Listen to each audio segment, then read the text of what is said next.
राजा भरत और हाथी भुवनालंकार, इन दोनों के पूर्व भव की बात शुरू होती है करोड़ों करोड़ों वर्षों सागरों पहले की, जब बात है प्रथम तीर्थंकर ऋषभदेव भगवान का जब समय हुआ करता था। तो इस प्रकार से जो ये 4000 राजा जो दीक्षा लेने के बाद अपने मार्ग को भूल गए थे, उनमें से 2 राजा थे, चंद्रोदर और सूर्योदर। और फिर कितने ही भवों के बाद वे दोनों फिर से मनुष्य बने। एक ब्राह्मण दंपति था, उस दंपति के यहाँ दोनों का जन्म भाई के रूप में हुआ। एक का नाम था रमण और दूसरे का नाम था विनोद। तो विनोद ने अपने भाई को ही मार डाला, क्योंकि उसे पता ही नहीं था ये कौन है। उसको तो, विनोद को तो लगा कि ये मेरी पत्नी का प्रेमी है, तो उसने उसको मार डाला। तो इस प्रकार जो है रमण की मृत्यु हो गई। और कुछ समय बाद जो फिर मतलब ये सब घटना होने के बाद विनोद अपनी पत्नी को लेकर वापस अपने नगर में आ गया और दोनों फिर से साथ में रहने लगे। और कुछ समय बाद विनोद भी जो है वो अपनी स्वाभाविक मृत्यु मरा। और मरने के बाद जो है वो एक जंगल में भैंसा बना। और वो जो रमण, जो उसका भाई था जिसको मार डाला गया था तलवार से, वो मरने के बाद उसी वन के अंदर एक अंधा रीछ बना। और फिर उस जंगल में जो है वो दावानल फैल गई, मतलब जंगल में आग लग गई और वो अंधा रीछ और भैंसा दोनों जलकर उस दावानल में मर गए। और दावानल में जलने के बाद दोनों के जीव जो थे वो वाघ बने और वाघ के भव में मृत्यु हुई उनकी। और उनके बाद दोनों के जो जीव हैं वो एक हिरनी के पेट में, हिरनी के बच्चे के रूप में, मतलब हिरण के बच्चे के रूप में दोनों का जन्म हुआ। अब हमने जो अभी तक की जो यहाँ तक की जो घटनाएं देखी, उसमें कितना समय पास हो गया। मतलब ये जब शुरुआत हमने की थी तो प्रथम तीर्थंकर ऋषभदेव भगवान का समय था, तब के चंद्रोदर और सूर्योदर नाम के जो राजा थे। और तब से लेके जो हिरनी के ये बच्चे बनने तक की जो इनकी भव हैं, जो अभी तक हमने जो इतने भव देखे, इन सब भवों में करोड़ों वर्षों का समय लगा, क्योंकि बीच में इतने सारे भव हुए हैं कि सबकी गिनती करना संभव नहीं है। तो जब ये हिरनी के बच्चे बने तब तक 13वें तीर्थंकर श्री विमलनाथ स्वामी का समय उस वक्त चल रहा था। और उस वक्त के जो वासुदेव थे उनका नाम था स्वयंभूति।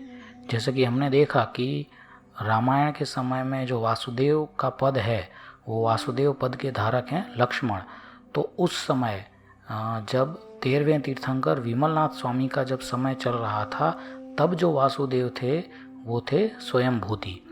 तो ये वासुदेव जो थे वो भगवान विमलनाथ की वंदना करके वापस आ रहे थे। और मार्ग में उन्होंने ये हिरनी के 2 बच्चों को देखा जो उनके मार्ग में अचानक से बीच में आ गए थे। तो जो ये वासुदेव चक्रवर्ती, ये वासुदेव जो था स्वयंभूति, उसको इन हिरण के बच्चों पर उसे बहुत ज़्यादा प्रेम आ गया। और उसने इन दोनों बच्चों को जो राज मंदिर था, जो मुख्य राज मंदिर था, वहाँ पे उन दोनों हिरण के बच्चों को उसने रखवा दिया। तो अब ये जो हिरण के बच्चे जो थे वो जिन मंदिर के अंदर पलने बढ़ने लगे। और राजा के जो, अब वो तो बड़े बड़े लोग वहाँ पर आते थे, राजा थे, मंत्री, वो सब आते थे, तो वो उसे काफ़ी अच्छा खाना भी जो उन दोनों को खिलाते थे। और वहाँ का जो वातावरण था, मंदिर का आसपास का वातावरण, राज मंदिर के आसपास का वातावरण अत्यंत धार्मिक था, अत्यंत शांत था। इस प्रकार से वो हिरण के बच्चे उसी प्रकार के धार्मिक वातावरण में पले बढ़े। और इसलिए धीरे धीरे उनके जो परिणाम, जो इतने भवों से कोई जल के मर रहा है, कोई कट रहा है, तो इस प्रकार के वो जो भवों के जो उनके परिणाम थे वो अब जो है जाकर उनके थोड़े से शांत हुए। और मृत्यु के बाद जो है तो एक हिरण का बच्चा जो है वो समाधि पूर्वक उसने अपना देह त्याग किया और वो स्वर्ग में जाकर देव के रूप में उत्पन्न हुआ। और जो दूसरा हिरण का बच्चा था वो कुछ समय बाद अनेक तिर्यंच गतियों में भटकने के बाद आखिरकार वो मनुष्य बना और एक नगर के अंदर वो धनद नाम का एक व्यापारी बना। और उसने बहुत अच्छा बिजनेस किया और खूब अच्छा उसने धन कमाया और पूरे नगर में उसकी ख्याति, धनत सेठ की जो ख्याति थी वो पूरे नगर में बहुत फैल गई। और जो पहला जो हिरण का बच्चा था जो देवगति में गया था, वो देवगति के बाद वो उसी धनत सेठ के यहाँ उसके पुत्र के रूप में उसने जन्म लिया, जिसका नाम रखा गया भूषण। ठीक है, तो पहले वो दोनों हिरण के बच्चे भाई भाई थे एक दूसरे के, और अब यहाँ पर पिता पुत्र का संबंध हो गया इस प्रकार। और एक बार जो है एक ज्योतिष जो है वो धनत के घर पर आए और उन्होंने भूषण को देखकर कहा कि धनत, ये तुम्हारा जो बेटा है ये अपना आत्यंतिक कल्याण करने वाली संन्यास लेगा और दीक्षा लेगा। तो धनत जो था उसको अपने बेटे के प्रति बहुत ज़्यादा मोह था, क्योंकि वो उसका एकमात्र बेटा था और उसकी इतनी सारी संपत्ति का वो अकेला वारिस था। तो उसको अपने, क्योंकि पहले जो व्यक्ति पहले दूसरे से द्वेष करता है फिर वो राग के द्वारा उसका रिपेमेंट करता है। जनरली ऐसा एक पैटर्न जो है हमें इसमें देखने को मिलता है। तो उसको अपने पुत्र के प्रति बहुत ही ज़्यादा मोह था, तो उसने पूरी ऐसी व्यवस्था करवा दी अपने खूब सारे पैसों से कि उसका जो पुत्र है भूषण, वो मतलब बाहर की दुनिया से बिल्कुल कट ऑफ ही रहे, उसे कुछ पता ही ना चले, मतलब कब सूरज उगता है कब सूरज डूबता है उसे कुछ पता ना चले। इस प्रकार की उसने सारी व्यवस्था कर दी, ऐसा वर्णन जो है वो यहाँ पर आता है। अब एक बार फिर भी क्या हुआ कि किसी प्रकार उसको क्योंकि उसका जो भूषण जो था उसका हृदय में तो उसके धर्म पहले से था। जब से वो हिरण का पहला बच्चा जब वो बना था तब से उसके हृदय में जो धर्म की जो एक अग्नि है वो प्रज्वलित हो गई थी, और वो अपना जो सारा उसका चिंतन था वो धर्म अभिमुख ही रहता था। तो पिता ने भले उसको इस प्रकार से रखा था, लेकिन वो बहुत ही ज़्यादा धर्मिष्ठ था। और एक बार की बात है कि उसने किसी तरीके से एक मुनि को उसने विहार करते हुए देख लिया, और उसको तुरंत अपना जो हिरण के बच्चे का जो भव है उसे याद आ गया कि वो हिरण का बच्चा हुआ करता था, और वहाँ पर ऐसे मुनि लोग जो है वो मंदिर में आया करते थे और लोगों को उपदेश दिया करते थे। तो इस प्रकार मुनि को देख के उसे अपना पूर्व भव याद आ गया, और उसने भी बिल्कुल डिसाइड कर लिया कि अब तो जो है मैं इस संसार को छोड़ दूंगा। और उसकी जो पिता ने उसको जिस भवन में रखा था उस भवन की वो डिसाइड करके उस भवन की वो सीढ़ियाँ उतरने लगा, और उसने डिसाइड कर लिया कि अब वो मुनि के पास जाएगा। लेकिन जब वो जा रहा था तो मार्ग में एक सर्प ने उसको काट लिया और वो मृत्यु हो गई उसकी। और वो मृत्यु के समय वो अपने धर्म ध्यान में ही रहा, और मृत्यु के बाद उसका जीव जो है वो चौथे स्वर्ग में महेंद्र स्वर्ग के अंदर उसका जीव जो है वो गया। और जो दूसरा हिरण का हमारा बच्चा था, जो ये भूषण का धनद नाम का पिता बना था, जिसने सारी ये व्यवस्था की थी कि उसका पुत्र कहीं पे दीक्षा संसार को ना छोड़ दे, वो कुछ समय बाद उसकी भी मृत्यु हुई, और फिर से वो अलग अलग प्रकार के मनुष्य, तिर्यंच, इन सब अलग अलग भवों में वो भटकने लगा। और ये जो भूषण है, भूषण का जो जीव है वो चौथे स्वर्ग में गया था, और चौथे स्वर्ग से फिर च्योकर वो पुष्करवर द्वीप के एक क्षेत्र में राजा के यहाँ राजपुत्र के रूप में उसका जन्म हुआ, जिसका नाम था जगद्युति। ये जगद्युति जो राजकुमार था वो अपने पूर्व भवों के संस्कार के कारण संसार से हमेशा उसको भय लगा रहता था, इसलिए वो ढंग से राज्य भी नहीं कर पाता था। तो उसके जो वृद्ध मंत्री थे वो किसी प्रकार उसको सलाह देकर जो है वो उसका राज्य करवाते थे। और फिर जैसे ही उसका पुत्र हुआ उसने सारा राज्यकार अपने पुत्र को दे दिया, और अंत में उसने फिर से संन्यास ले लिया, और संन्यास लेने के बाद वो मरकर देवकुरु जो भोग भूमि होती है वहाँ पर वो युगलिक मनुष्य के रूप में उत्पन्न हुआ। ये भोग भूमि का वर्णन हम पहले देख चुके हैं। देवकुरु नाम की उत्कृष्ट भोग भूमि होती है, तो वहाँ पर पुरुष और स्त्री मतलब उनका जोड़ा ही हमेशा होता है, और वो अपना खान पान और अपने ही में बिल्कुल मस्त रहने वाले पूरा जो है वो लोग होता है। लेकिन वहाँ पर धर्म की कुछ बातें जो है वहाँ पर नहीं होती, क्योंकि कोई तकलीफ़ ही नहीं पड़ती तो धर्म कहाँ से होगा वहाँ पर। तो उसका जो भूषण का जीव था अल्टीमेटली देवकुरु में युगलिक के रूप में उत्पन्न हुआ और वहाँ से मरने के बाद वो दूसरे स्वर्ग ईशान स्वर्ग में उत्पन्न हुआ और ईशान स्वर्ग में फिर उसने कई समय तक अपना उपभोग किया और उसके बाद वो वहाँ से च्योकर इस जम्बूद्वीप के महाविद्य क्षेत्र के अंदर एक राजा के यहाँ पुत्र के रूप में उत्पन्न हुआ और उसका नाम रखा गया अभिराम। और अभिराम जो था वो धर्माभिमुख था, उसकी बुद्धि हमने देखा था, उसकी बुद्धि तो पहले से ही धर्म अनुरागिणी हो गई थी। पर अगेन यहाँ पर भी उसके जो चक्रवर्ती पिता थे उसने ज़बरदस्ती उसका विवाह जो है वो खूब सारी कन्याओं के साथ करवा दिया था ताकि वो संसार में पूरी तरीके से लिप्त रहे। लेकिन जो अभिराम था वो धर्माभिमुख था और उसने अपनी सारी रानियों को भी उसने धर्माभिमुख बना दिया। ये उसकी पावर अब तक बढ़ चुकी थी कि उसकी इतने भावों में उसकी धर्म साधना इतनी उत्तरोत्तर हो गई थी कि जो हजारों रानियों का उसके साथ जो विवाह करवाया गया था उन हजारों रानियों को भी उसने धर्म अभिमुख बना दिया। और फिर 64,000 वर्षों तक अभिराम संसार में ही रहा और उसने ये संयम पूर्वक पूरा का पूरा अपना जीवन जो है वो व्यतीत किया, क्योंकि मैंने बताया कि महाविद्य क्षेत्र में आयु जो है वो बहुत ज़्यादा होती है।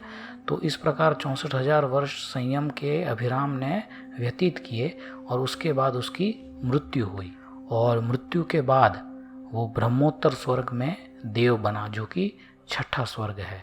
और जो हम बात कर रहे थे जो दूसरा हिरण का बच्चा था जो धनद नाम का सेठ बना था, उसके बाद वो कई भावों में भ्रमण करने लगा और फिर से वो एक नगर में मृदुमती नाम का एक मनुष्य का मतलब उसको भाव मिला, मनुष्य का उसे भाव मिला और उसका नाम था मृदुमती।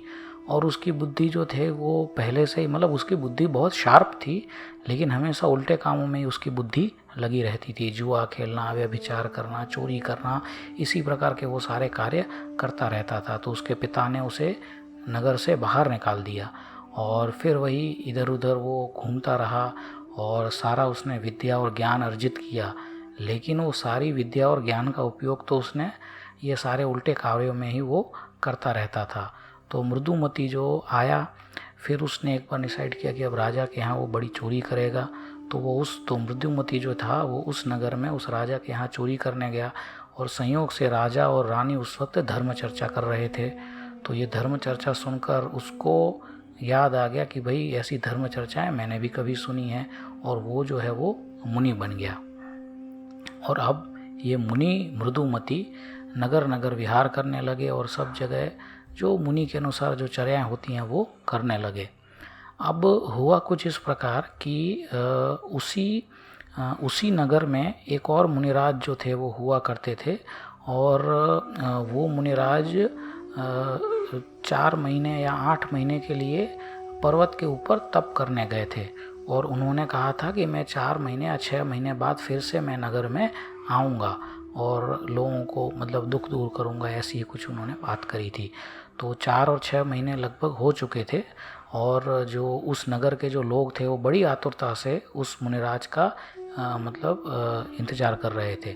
लेकिन वो मुनिराज तो वापस आए ही नहीं और उन मुनिराज की जगह ये जो मृदुमती जो मुनिराज था उनके जो चेहरा मोहरा जो था, उनका जो चेहरा था वो वाले मुनिराज से मिलता था। तो लोगों ने पूछा मुनि मृदुमती से कि भाई आप क्या वही मुनिराज हैं जो ये हमको कह के गए थे कि हम 4 या 6 महीने के बाद तपस्या करके वापस आऊँगा मैं। तो मृदुमती ने कुछ कहा नहीं। मृदुमती को कहना ये चाहिए था कि नहीं मैं वो नहीं हूँ, लेकिन उस वक्त उसके मन में जो मुनि थे, जो मुनि बन चुके थे, उनके मन में ये लोभ आया कि भाई अगर मैं इनको ना कहूँगा तो ये जो अच्छा जो भिक्षा वगैरह मुझे दे रहे हैं ये लोग मुझे नहीं देंगे, मुझे मान सम्मान नहीं मिलेगा उतना। तो उन्होंने कुछ नहीं बोला और अपना मुंडी नीचा करके वो जो है वो लोगों की बात सुनते रहे। तो लोगों ने मान लिया कि ये वही मुनिराज हैं जिनकी हम इतना इंतज़ार कर रहे थे। और फिर उन मुनि को जो है वो बहुत ज़्यादा लोगों ने सम्मान दिया और ये वो सब। तो उन्होंने आप कह सकते हैं कि ये कपट किया और उसके बाद जो है वो अपनी धर्म साधना वगैरह वो सब करते रहे और अपनी धर्म साधना के बल के आधार पर वो भी ब्रह्मोत्तर स्वर्ग में देव बने।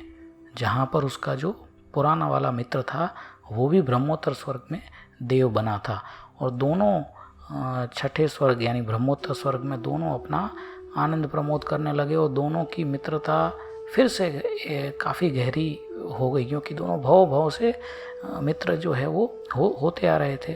तो इस प्रकार से दोनों ने करोड़ों वर्षों तक ब्रह्मोत्तर स्वर्ग के अंदर अपना समय व्यतीत किया। और उसके बाद वो जो पहला जो हिरण का बच्चा था या भूषण का जीव आप जो भी कहें, वो जो था वो अयोध्या नगरी में राजा भरत के रूप में उत्पन्न हुआ। और वो जो दूसरा जो था वो चूंकि उसने पूर्व भव में ये मायाचार या कपट किया था, है ना, इसके कारण उस कपट का फल उसे अब मिला कि वो हाथी के रूप में उत्पन्न हुआ। वो हाथी को फिर रावण ने पकड़ लिया और अपनी गजशाला में रखा और रावण ने फिर उसका नाम दिया भुवनालंकार। और फिर रावण की तो हम जानते हैं कि रावण की तो फिर मृत्यु हो गई और भुवनालंकार हाथी जो था वो राम और लक्ष्मण ने अपनी गजशाला में ले लिया। और ये जब हाथी को ये भुवनालंकार हाथी को जब बहुत ही ज़्यादा क्रोध आया और वो सारे अयोध्या में इधर उधर मतलब सब कुछ तहस नहस कर रहा था, और जब उसने भरत को देखा तो मैंने बताया कि इतने भवों से दोनों साथ चले आ रहे थे, तो वो भरत को देखकर उसे अपना पूर्व भव का स्मरण हो आया कि ये मेरा ही पूर्व भव का साथी है, और फिर वो शांत हो गया। तो इस प्रकार से ये भुवनालंकार हाथी जो है वो भरत को देखकर शांत हो गया। तो ऐसा पूरा जो है वो वर्णन है यहाँ पर। और राजा भरत ने जब ये पूरा अपना वृत्तांत सुना तब राजा भरत को समझ में आया कि उनको क्यों इतनी ज़्यादा इच्छा होती है ये संसार को छोड़ने की, कि उनको क्यों ये राज कार्य जो है वो उनको माथे पर बोझ के समान क्यों लगता है। ये बात राजा भरत को अब समझ में आई कि ये मेरे भव का पुरुषार्थ है। तो अब वो जो है ये जब पूरा वर्णन सुना तो वो बिल्कुल भी नहीं रुकना चाहते थे, और साथ में ये सारा वर्णन राम लक्ष्मण माता कैकेयी और जितनी भी सब रानियाँ थीं उन सब ने वर्णन सुना तो सबको लगा कि भरत कितना उत्तम जीव है। तो सब लोगों ने बहुत प्रशंसा की भरत की, और भरत ने उसी समय जो है वो संन्यास ले लिया। और साथ में 1000 से थोड़े अधिक राजा जो थे उन्होंने भी भरत के साथ जो है वो दीक्षा ले ली। और साथ में ये जो भुवनालंकार हाथी था उसको अपने पूर्व भव का स्मरण हो चुका था, लेकिन अब पशु है तो पशु तो क्या ही कर सकता था, तो उसने नियम से अपना जीवन बिताना शुरू कर दिया। वो जो भुवनालंकार हाथी था वो भी कुछ नियम के हिसाब से चलना फिरना और नियम के हिसाब से खाना, मतलब जैसे कि पेड़ से पत्ते तोड़कर ना खाना, ज़मीन पर गिरे हुए पत्ते खाना, इस प्रकार जितना भी वो अपने हिसाब से जितना हो सकता था उतना वो अपनी बुद्धि के अनुसार धर्म का आचरण वो हाथी करने लगा। 4 वर्षों तक ये हाथी भुवनालंकार हाथी इस प्रकार का नियम लेकर मरकर फिर से वो छठे स्वर्ग ब्रह्मोत्तर स्वर्ग में पहुंच गया जहाँ से वो आया था। और जो भरत राजा थे उन्होंने दीक्षा ली और कई वर्षों तक उन्होंने तप त्याग ध्यान किया, अपने जो सारे कषाय थे उनके उन्होंने राख कर दिया जलाकर, और केवल ज्ञान प्राप्त करके वे मोक्ष को प्राप्त हुए। तो इस प्रकार से दोनों की जो है हमें इतिहास जानने को मिलता है कि 2 मित्र राजा चंद्रोदर और राजा सूर्योदर कहाँ से शुरू हुए थे और करोड़ों वर्षों में उनका भाव किस प्रकार से रहा कि एक राजा भरत बन के केवल ज्ञान होके मोक्ष चला गया और दूसरा फिर से अपनी जगह छठा स्वर्ग ब्रह्मोत्तर स्वर्ग में चला गया। तो इस प्रकार से दोनों की जो है वो हमें बात जानने को मिलती है।